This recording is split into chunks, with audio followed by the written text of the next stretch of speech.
बैंगन कर दो, मूली करनी है, राता गाजर आपने वावा शियाड़ा, तो शियाड़ा का कोई भी जो विंटर सीजन का कोई भी सब्जी आप इसमें लगा सकते हो, क्योंकि आपने लॉन्ग ड्यूरेशन का नाइट्रोजन सोर्स डाल दिया है। तो ऐसे ही क्या है कि जो आपके हाउस होल्ड रिक्वायरमेंट है या तो मार्केट की रिक्वायरमेंट है, आपके प्रदेश की रिक्वायरमेंट है, आपके प्रदेश का एनवायरनमेंट कैसा है, उसके हिसाब से आप अपना 3 लाइन या 4 लाइन का बेड बना के अपने हिसाब से आप क्रॉपिंग का एडजस्टमेंट कर सकते हो। पर इसमें लेग्यूम अनिवार्य है, क्योंकि आप लेग्यूम कठोर डालोगे तो वो क्या करता रहेगा, कंटिन्यू आपको नाइट्रोजन सोर्स देगा। फिर हम क्या करते हैं, जो वीडिंग करते हैं तो वीड को बाहर नहीं फेंकना, और वीडिंग कब करना है, अर्ली स्टेज में। अभी छोटा छोटा वीड के सीड हो गए और फिर उसमें मल्चिंग करेंगे तो वापस क्या करेंगे, हम वीड के भी सीड डाल रहे हैं। क्योंकि आप एग्रीकल्चर वाले हो, स्टूडेंट पता है 1 ईयर सीडिंग 7 ईयर वीडिंग, है ना कॉन्सेप्ट एग्रोनॉमी का, कि अगर जो ये खरपतवार है उसके पौधे में एक बार सीड लग गए और वो नीचे जमीन पे गिर गए तो वो 7 साल तक बनते रहते। कितने साल तक, 7 साल तक। तो हमें इसको मैच्योर नहीं होने देना वीड को। वीड में फ्लावरिंग आए उससे पहले उसका वीडिंग करके हमें क्या कर देना है, रेज बेड पे मल्चिंग कर देना।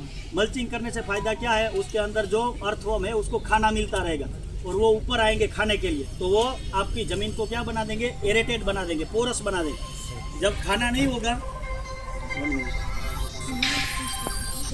नीचे चले जाते हैं, जैसे ही खाना मिलता है वो कहाँ आते हैं, ऊपर आते हैं। वापसा कंडीशन भी चले गए तो अर्थवर्म कहाँ चले जाएंगे, नीचे चले जाएंगे। वापसा कंडीशन आई ऊपर भेजे तो वो कहाँ आएंगे, ऊपर। तो ये कंटिन्यूस रोटेशन चलता रहेगा। आप ट्रैक्टर से कितनी ऊंचाई तक खेड़ कर सकते हो, 1 फीट 1.5 फीट। रसिया कहाँ तक कर देगा आपको, 10 फीट तक। 10 फीट तक आपका एरेशन मेंटेन रहेगा। तो ये हो गया मल्चिंग। दूसरा हो गया फर्टिलाइजर के लिए घन जीवामृत, प्रवाही जीवामृत। दूसरा आता है डिजीज और पेस्ट। तो हम जब मोनोक्रॉपिंग करते हैं, एक ही पाक लगा देते हैं पूरे 10 बीघा में, 5 बीघा में, तो इंसेक्ट पेस्ट का ज़्यादा प्रॉब्लम रहता है। क्योंकि है ना कि पालतू भोजन मरी गयो। हमारे अभी सौराष्ट्र में प्रॉब्लम क्या वो चल रहा है, पिंक बोलवर्म, गुलाबी क्लियर।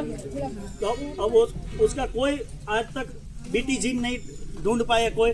और इतना आप तारापुर से लेके पोरबंदर तक देखो मोनोक्रॉपिंग, कॉटन ही कॉटन चल रहा।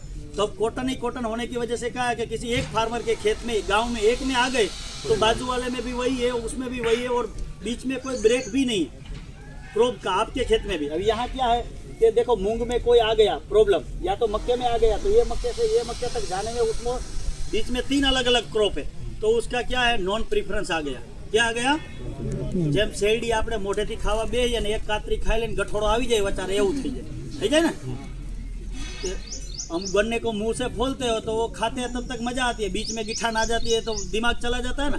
तो ऐसे इसमें क्योंकि जो पेस्ट है वो ज़्यादा लोकोमोशन नहीं कर सकती, अगर उसको नज़दीक में मिल जाता है तो वो क्या करता है, सीधा वहाँ ही खाना स्टार्ट कर दे। अगर बीच में बैरियर आ गया तो उसका काम नहीं होगा। दूसरा, आप पेस्टिसाइड नहीं डालते तो उसका एक है कि जो बेनिफिशियर इंसेक्ट है, मित्र कीटक, उसका पॉप्युलेशन ज़्यादा मिलेगा। अभी आप इसमें देख आम डाड़िया एटला થઈ ગયા लेडीबर्ड बीटल, तो हमने दरेक प्लांट पर જોવા મળે। अब लेडीबर्ड बीटल का मेन काम क्या है, सॉफ्ट बॉडी इंसेक्ट को खा जाता है, જેને આપણે ચૂસિયાન તરતડિયાન કહે, મોલો મસીન, इन्हें खाई जाए। मतलब जो लेडीबर्ड बीटल अपने बेनिफिशियर इंसेक्ट बनते हैं उसका मेन काम क्या है, वो सॉफ्ट बॉडी इंसेक्ट को खा जाता है। सॉफ्ट बॉडी इंसेक्ट यानी एफिड, जेसिड, व्हाइट फ्लाई, तो इन सबको ये खा जाता है। तो आपको कोई ऊपर से उनको कंट्रोल करने के लिए पेस्टिसाइड नहीं डालनी, तो ये आपका कॉस्ट बच गया, यूरिया फर्टिलाइजर का कॉस्ट बच गया। और सीड है, आप हाइब्रिड कम लगाओ, क्योंकि हाइब्रिड क्या है, हाई डिमांडिंग क्रॉप है।